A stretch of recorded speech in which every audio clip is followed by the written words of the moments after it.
kita mulai untuk membahas skenario pada hari ini ya. Oke, kita mulai ya. Jadi skenario B blok 8.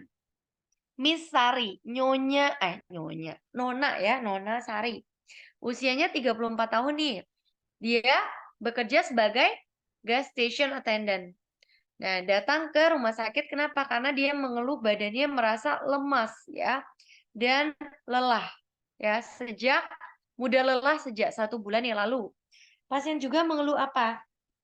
Di sini kita lihat dia mengeluh paler than usual face. Jadi lebih pucat dibandingkan wajahnya biasanya. Terus juga untuk perdarahan gusi dan juga em, apa namanya red spot atau ada di kulit itu semua di intermittent ya, hilang timbul. Kayak kakak terjemahkan nih. Nah, jadi kalau pada kasus ini,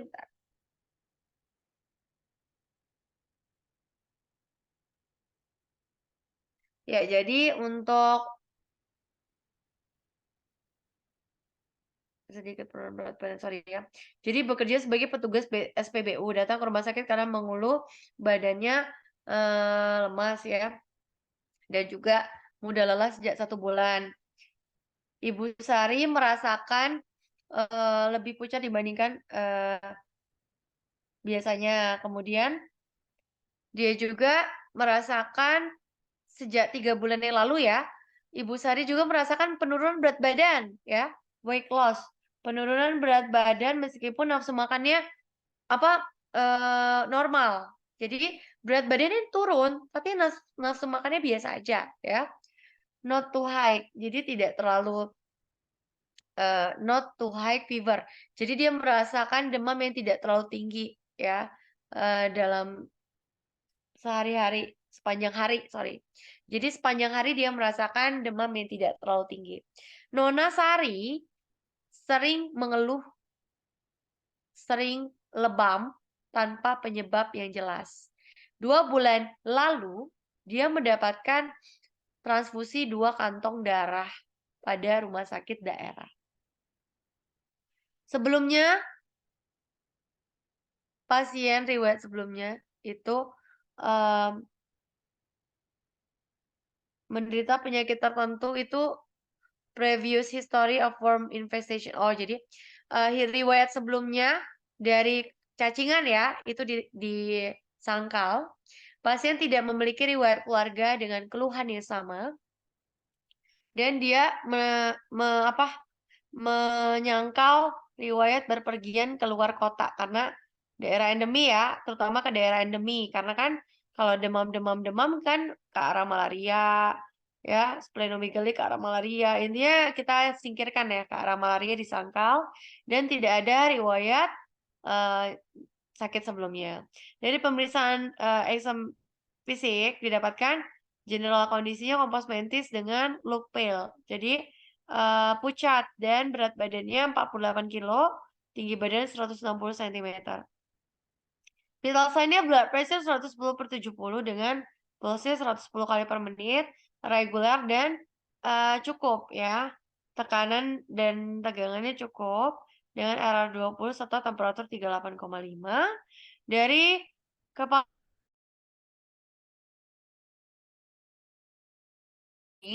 dari leher tidak ada pembesaran KGB, terus JVP 5 menit 2 dan ronsen toraknya, jantung heart rate 110 serta paru dalam batas normal. Perut, liver, dan spleen tidak terpalpasi, bising usus normal, ekstremitas akral pucat, hematom pada lower ekstremitas. Pemeriksaan laboratorium didapatkan pada pemeriksaan rutin didapatkan Hb 6,6, hematokrit 19,3, platelet 40.000, leukosit 1.500. Ini pansitopeni ya. Pansitopeni itu berarti pan itu apa? Ayo, semuanya ya. Semuanya turun. Sito itu sel, penia itu artinya turun. Jadi semua sel darahnya turun, baik platelet, hemoglobin, leukosit, ya semuanya turun. Retikulosit count-nya 0,5% dan div count-nya 100 ya. dengan limfositnya 58. Oke. MCV MCH normal ya, MCV 85, MCH 28. Oke, kita bahas ya kasus ini ya. Oke. Halo, kedengeran? Jadi kita akan membahas sel darah. Apa sih fisiologi sel darah? Kalian harus belajar green scheme ya. Kemarin kakak udah ngajarin. Jadi kalian harus tahu proses pembentukan darah itu diawali dengan apa sih? Hematopoietic stem cell. Jadi hematopoietic stem cell ini adalah sel yang bisa membelah menjadi sel mieloid, limfoid, ya jadi banyak sel ya. Nah, kemudian dia akan berdiferensiasi menjadi mieloid stem cell yang akan membelah menjadi banyak ya. Diferensiasi menjadi mieloblast, monoblast ya. Nah, nanti mieloblast ini akan berkembang menjadi promyelosit, eosinophilic, dan juga eosinofil. Jadi eosinofil itu dia pertanda apa sih? Pertanda apa? Alergi, cacingan, pasti eosinofilnya meningkat ya. Eosinofilnya ingat, kalau eosinofil warnanya apa? Titik-titik warna merah ya.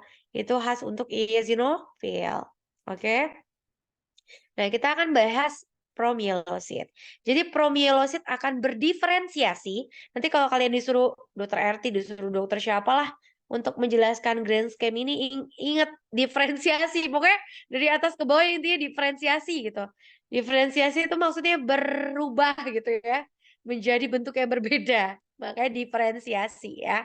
Berdiferensiasi menjadi basofilik, mielosit, dan basofilik band cell serta akan membentuk basofilik. Jadi basofilik itu ya dia warnanya kebiruan seperti itu ya. Kemudian promyelosit juga akan berdiferensiasi menjadi neutrofilik mielosit dan band cell. Apa sih band cell ini? Neutrofil batang, guys. Kalian tahu nggak kalau di div count itu biasanya kita ngitung nih. Kalian pernah nggak baca preparat? Kan pasti nanti praktikum baca preparat ya? Halo? Ngitung preparat ini nggak? Hapusan darah. Halo? Iya, Kak. Jadi kita biasanya hitung ya, berapa capek ya ngitung itu. Maksudnya ngitung gitu. Yang mana neutrofil kalian harus bisa bedain loh. Neutrofil tuh bentuknya kayak mana sih? Yang mana eosinofil yang ada titik-titik dan warna merah. Kalau neutrofil itu ada yang batang, ada yang segmen. Intinya kalau batang dia masih bentuk batang, masih mulus. Kalau segmen dia udah kebelah-belah gitu, guys. Udah ngebelah sini, ngebelah sini, ngebelah sini. Jadi kalau batang itu dia masih muda ya. Tapi kalau udah matur itu disebut neutrofil segmen. Nah, untuk semakin matur ukuran sel akan semakin kecil gitu. Oke? Nah, monoblast akan berdiferensiasi menjadi promonosit dan akan berdiferensiasi menjadi makrofag nantinya di jaringan gitu ya. Oke, begitu juga dengan limfoid stem cell akan berdiferensiasi jadi limfosit B dan T yang akan efektor T cell. Oke. Nah, kita kan mengetahui eritropoiesis adalah proses pembentukan eritrosit. Jadi berawal dari stem cell hemasitoblast yang berdiferensiasi menjadi eritroblast dan akan masuk ke dalam perkembangan pathway jalur developmental yang dilakukan oleh late erythroblast menjadi normoblast dan menjadi retikulosit serta apabila matur akan menjadi eritrosit. Jadi, halo, buat apa coba kalian cek retikulosit? Retikulosit itu adalah sel darah merah. Sel darah merah apa? Yang muda ya. Jadi yang belum belum saatnya dia ada di perifer. Kalau misalnya dia ada tinggi itu berarti ada suatu hemolitik gitu ya. Jadi eh eh, ya. Jadi kalau untuk apa namanya retikulosit itu dia di perifer sedikit. Nah, sedangkan kalau matur disebut eritrosit. Jadi retikulosit itu adalah sel darah merah yang muda, yang ukurannya lebih besar tentunya dan belum saatnya dia keluar gitu ya. Oke, kita bahas klasifikasi yang lain. Jadi kalian kalau pohon anemia tahu kan ya? Kalau orang anemia itu kalian cek apa dulu? Ayo, tergantung dari morfologinya kan. Apa dia normokrom normositer, makrositer, atau hipokrom mikrositer. Nah, kalian cek apa? MCV dan MCH. MCV itu apa? Marcos apa? Mikrokorpuskular mikrokorpuskular volume ya, itu MCV. Kalau MCH hanya apa? Hemakrom ya. Jadi pewarnaan. Kalau volume itu berarti size, ukuran gitu ya. Jadi kalau MCV itu menyatakan size ukurannya. Kalau ukurannya kalau kita biasanya ngomongnya 80-an ya sampai 90 ya. Itu disebut normokrom ya. Kalau MCH-nya antara 22 sampai 28 lah ya, itu disebut normokrom ya. Sorry, yang tadi itu normositer. Kalau ukuran itu dia siter, size ya. Jadi kalau misalnya dia ukurannya 80 sampai 100 itu normositer. Tapi kalau warnanya 22 sampai 28 itu normokrom, warnanya normal gitu ya. Jelas ya? Oke, kita bahas lagi. Kalau dia masuk yang morfologi normokrom normositer, kita cek apa? Yuk. Cek retikulosit, guys. Ya, dari pohon anemia. Kalau retikulosit yang meningkat berarti ada gangguan apa? Anemia hemolitik, contohnya apa? Thalassemia, ya. Atau dia karena perdarahan juga bisa, ya. Nah, kalau retikulositnya normal atau menurun itu bisa dua. Antara anemia renal atau aplastik. Nah, jadi ini ya yang harus kalian bahas itu mengenai jenis-jenis anemia ya berdasarkan morfologinya. Pasti udah diajarin lah kemarin ya. Kita bahas lagi klasifikasi kalau hipokrom mikrositer. Sebenarnya kalau hipokrom mikrositer, dia berarti pewarnaannya kurang, ukurannya juga kecil. Kenapa? Karena defisiensi dari bisa besi, bisa pada gangguan hemoglobinnya sendiri gitu, rantai globinnya, alfanya atau betanya ada gangguan disebut talasemia, tergantung dari lantai mana yang gagal. Ya, kalau talasemia alfa berarti gagalnya pembentukan rantai alfa. Kalau beta ya beta gitu ya. Kalau thalassemia dia genetik guys, ya. Nggak ada dia yang acquired. Ya, jadi diturunkan. Biasanya ada riwayat dari kecil, tambah darah terus. Atau adanya organomegali gitu ya, feses kulit. Tergantung sering banget. Kalau dia minor ya jarang ya, apalagi yang carrier. Carrier itu dia cuma pembawa, jadi jarang treat ya. Jadi benar-benar ya biasanya hanya kondisi tertentu yang menyebabkan dia transfusi. Jadi hampir seperti orang normal. Kemudian kalau anemia sideroblastik itu karena adanya cincin sideroblast gitu. Di BMP-nya ada ring sideroblastik gitu. Kemudian kalau anemia penyakit kronis itu karena adanya penyakit kronis sebagai penyertanya seperti penyakit apa ya? TBC, terus apa lagi? Penyakit apa? Hipertensi, DM, CKD, yaitu penyakit kronisnya. Masuk ya. Kita masuk ke klasifikasi makrositer ini yang kayak skenario A kemarin ya. Jadi kalau makrositer, makro itu artinya apa sih? Ukurannya besar ya, ada dua, defisiensi B12 dan B9. B9 itu apa? Asam folat ya. Kalau B12 dia eh, itu karena apa? Gangguan penyerapan dari lambung. Kalau asam folat tuh biasanya kalau pada ibu hamil bisa menyebabkan spina bifida atau pada pasien konsumsi alkohol atau pirimetamin. Ya, kita bahas kasus ini adalah anemia aplastik ya. Jadi apa sih anemia? Lagi itu eritrosit, yaitu apa? Sebenarnya bukan hanya eritrosit ya, tapi semuanya ya. Baik trombosit dan kita bahas anemia dulu, sorry.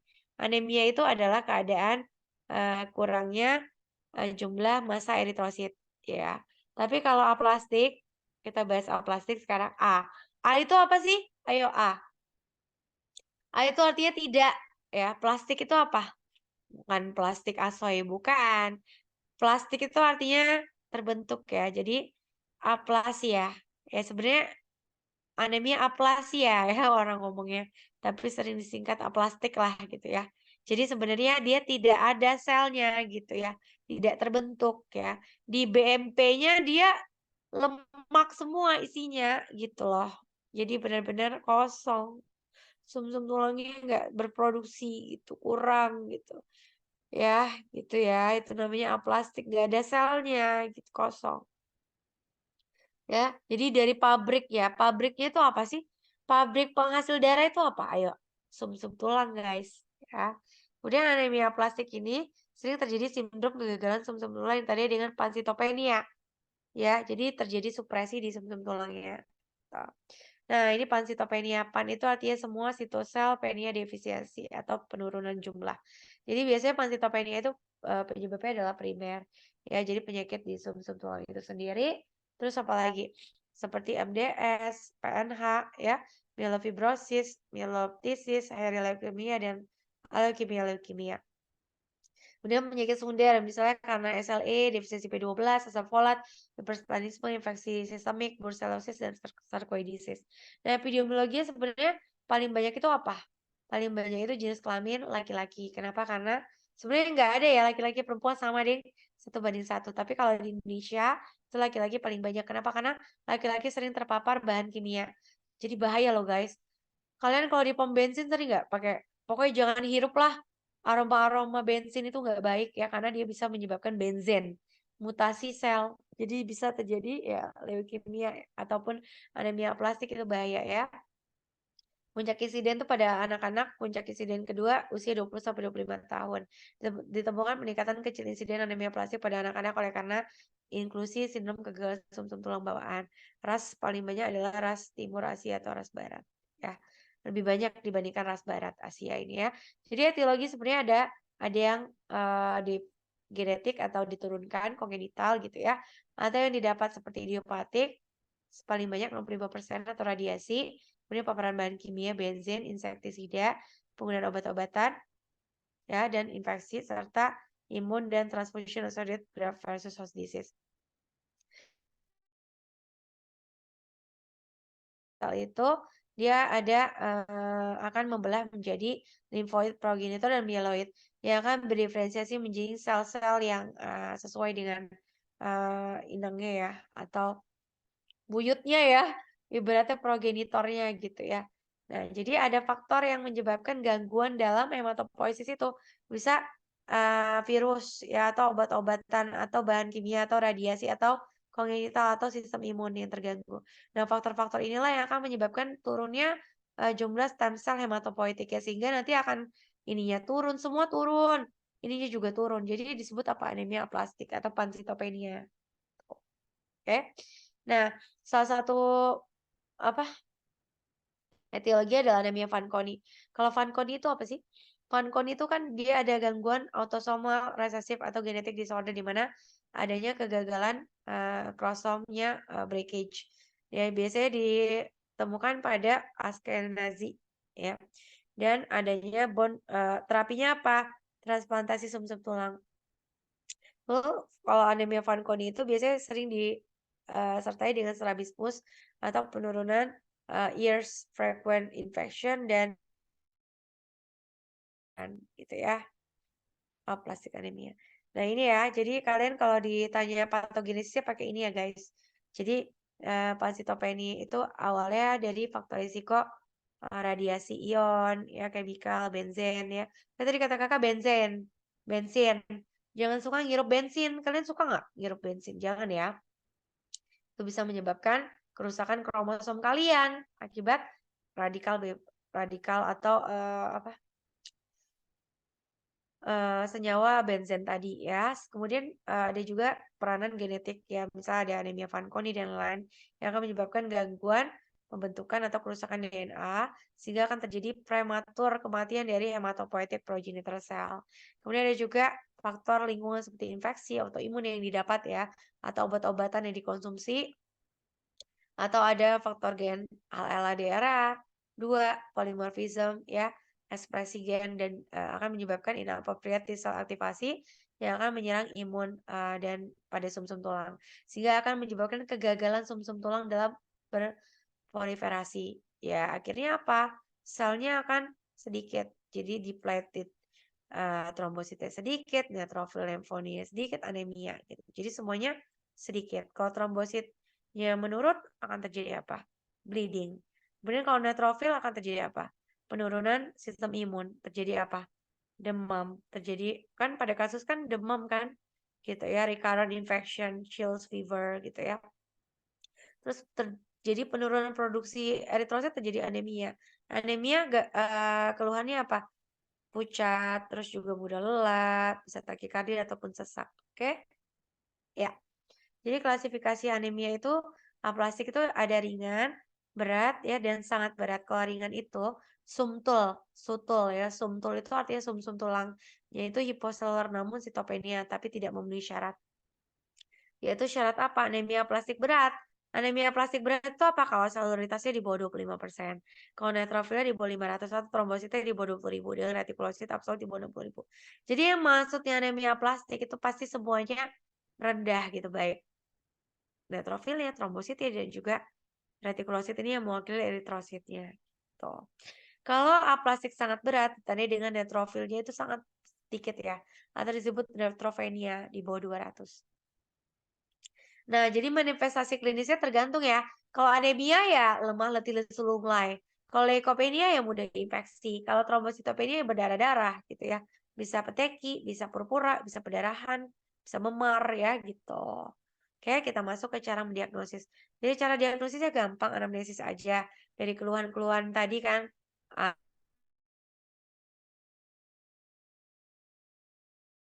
ada peteki, ada bintik-bintik merah ya.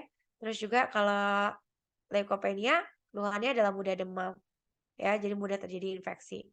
Kemudian pemeriksaan fisik yang kita bisa dapatkan adalah konjungtiva anemis, akral pucat dingin, elevated temperatur yang tidak terlalu tinggi sepanjang harinya.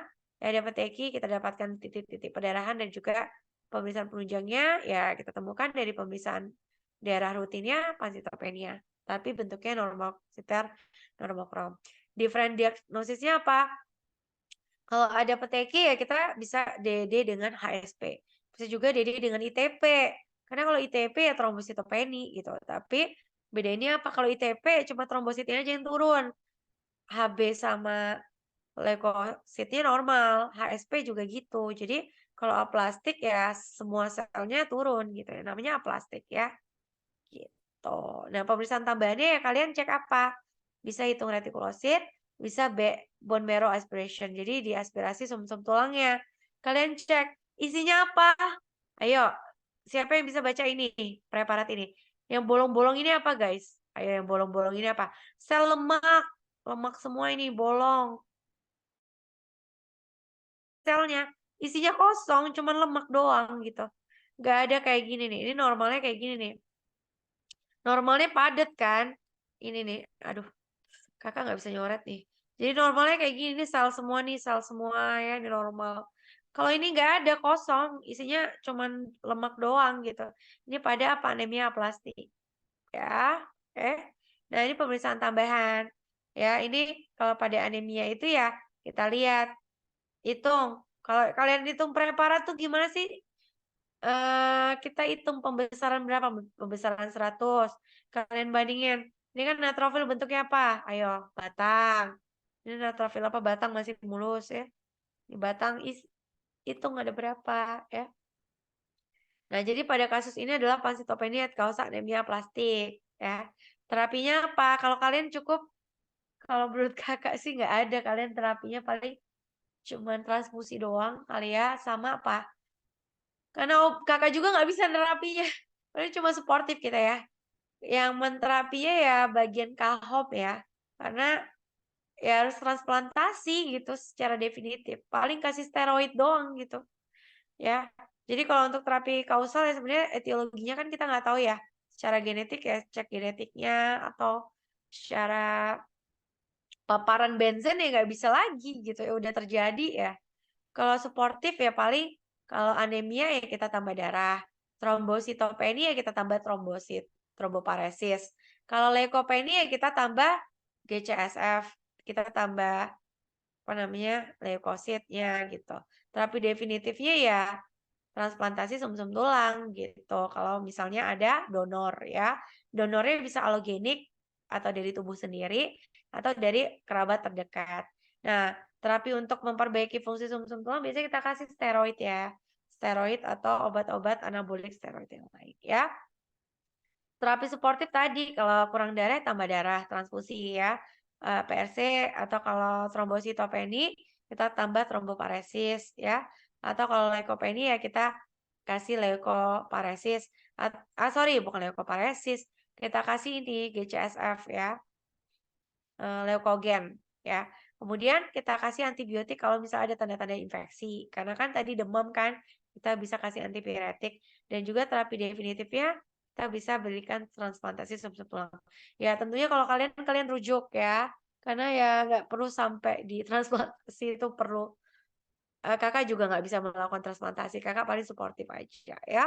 Jadi sebenarnya gini, kalau kondisi seperti ini, kita lihat apakah dia ada komplikasi mengarah ke neutropenia atau leukopenia. Dia kalau cenderung resiko tinggi neutropenia, ya kita tetap ke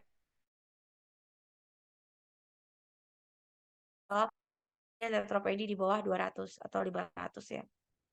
Tapi dia resiko rendah, stabil ya kita antibiotiknya intravena bisa dirawat inap ataupun rawat jalan diberikan regimen oral seperti amoxiclav, amoxicillin, clavulanat dan observasi ya. Nah, tapi kalau misalnya dia resiko tinggi terjadi infeksi ya kita antibiotik dirawat inap, kita berikan antibiotik sesuai dengan pasiennya ya.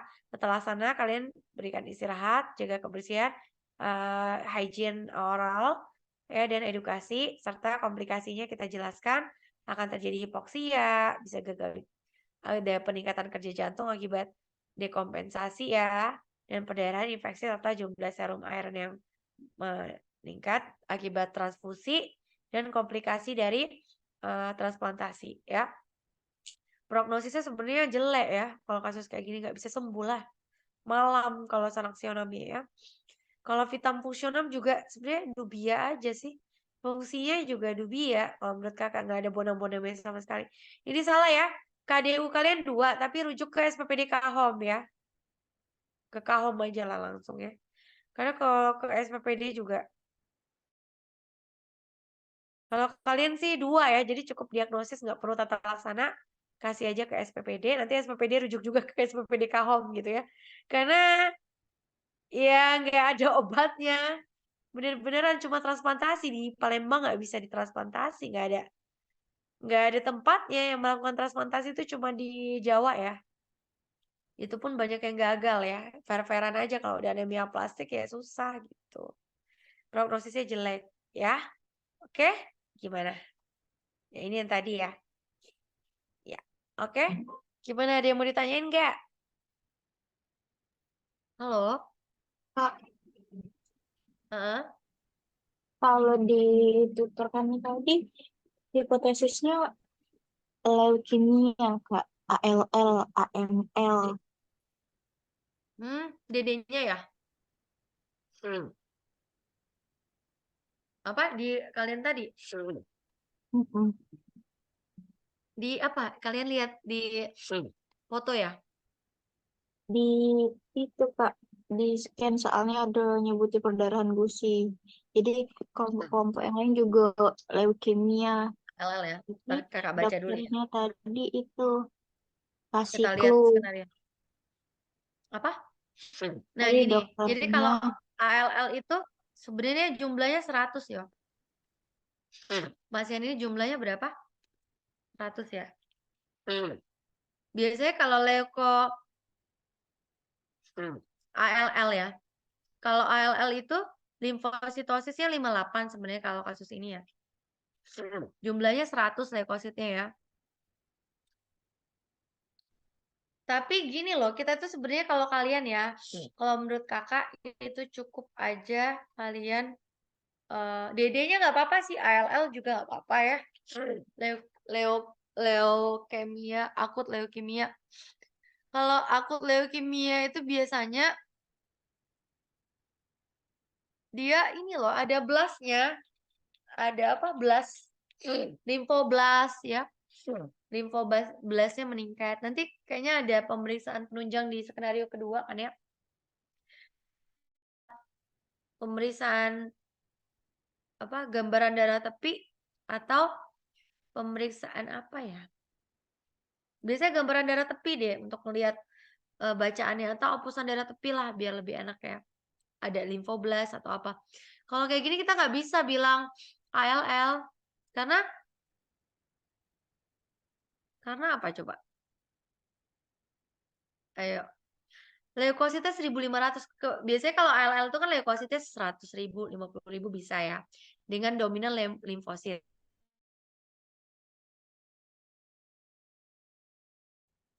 Halo. Jadi kalau menurut kakak sih, kakak lebih cenderung ke aplastik ya. Kalau misalnya dia ada perdarahan, ada demam, ada trombositopeni, jadi pansitopeni gitu. Tapi tetap ya guys, ALL itu bisa jadi diagnosis bandingnya. Tapi kalian udah diagnosis anemia aplastik, DD leukemia juga udah cukup. Itu kompetensi kalian tuh 2 gitu, nggak harus benar sih diagnosisnya. Cukup aja suspek leukemia akut, suspek anemia aplastik, nggak apa-apa gitu. Sebenarnya tujuan pembelajaran ini kan kita untuk mengetahui apa ya, kelainan darah. Sebenarnya kalau kalian tuh gak harus yang kayak gini sih kalau menurut kakak ya. Terlalu dia skenarionya terlalu yang nggak aplikatif ya. Sebenarnya kasih aja kayak pasien malah apa ya, kalau kita kan blok hemato ya. Yang sering itu anemia defisiensi besi, ya kan? Anemia makrositer kayak skenario kita kemarin. Atau kalau mau kalian itu kasih yang anemia penyakit kronis. Nah, banyak. Tapi kalau anemia plastik mah kita nggak bisa ngapa-ngapain. Atau leukemia juga kita nggak bisa ngapa-ngapain. Obatnya juga nggak bisa kita kasih kan. Kalau sebagai dokter umum kan kita transfusi-transfusi doang dan suportif doang gitu. Jadi kalau menurut kakak sih, karena ini kan masih skenario yang hari pertama. Kalau dari sini anemia plastik juga bisa gitu. Tapi kalau mau jawab ALL itu kita harus ada pemeriksaan ke arah gambaran darah tepi atau apusannya. Kalau ini kan kita nggak tahu nih, limfositosisnya memang 58 ya. Tapi nggak tahu limfositnya itu jenis apa, blast apa-apa gitu, nggak jelas. Terus jumlahnya juga 100, berarti normal dong. Biasanya kalau dia leukemia, dia jumlahnya nggak 100 gitu. Div count-nya. Ya, gimana? Halo?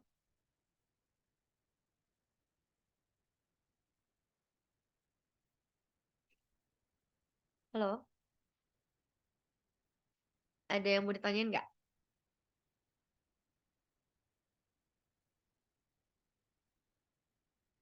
Silakan kalau ada yang mau ditanyain.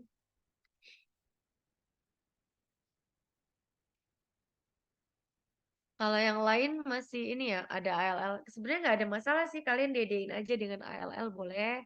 Tulisnya jangan ALL, leukemia akut gitu. Gitu, nggak apa-apa, suspek leukemia akut. Jadi anemia apa aplastik, DD, leukemia akut boleh. Karena kan kita kompetensinya 2, jadi nggak harus mendiagnosis juga nggak harus benar. Kadang kan dokter juga bisa salah. Banyak loh konsulen-konsulen yang salah diagnosis kalau belum di BMP. Memang diagnosisnya harus BMP, di aspirasi sumsum tulangnya dibaca pakai mikroskop gitu. Jadi kalau menurut kakak, kalian udah bisa tahu ini aplastik, ini leukemia akut aja udah cukup sih.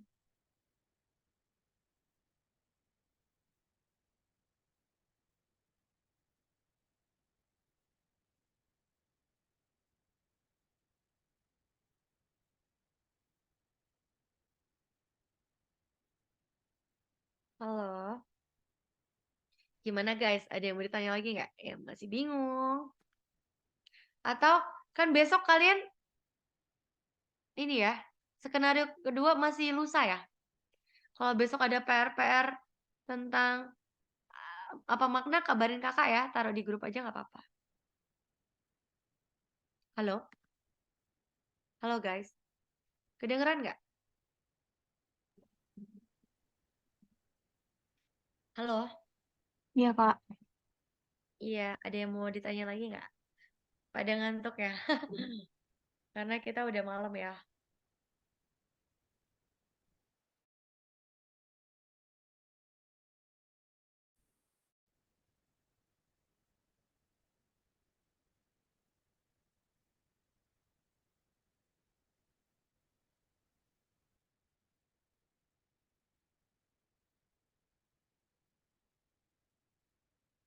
Kakak, kalian ada bukunya nggak untuk belajar anemia plastik? Kakak kasih ya. Kemarin kakak udah ngasih hematologi. Ini ada nih. Ntar kakak kirim ya. Kakak kirim di grup boleh.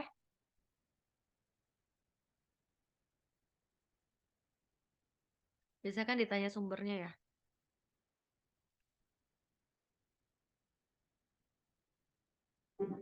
Ada ya.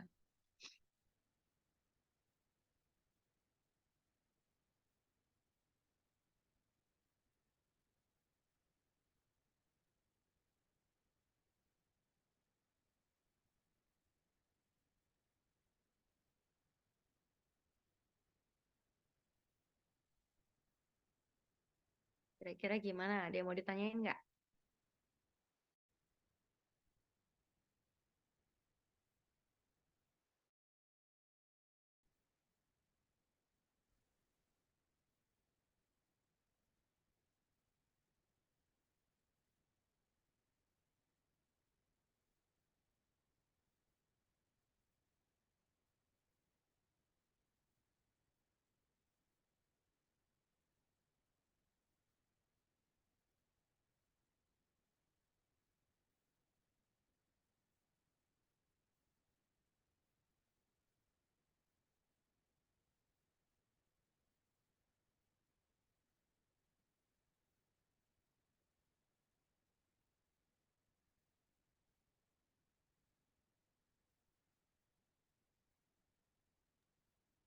Kayaknya belum ada, Kak. Belum ada ya. Kita lanjut WA ya guys. Iya, Kak. Oke. Makasih ya. Assalamualaikum warahmatullahi wabarakatuh. Masih banyak, Kak. Sama-sama.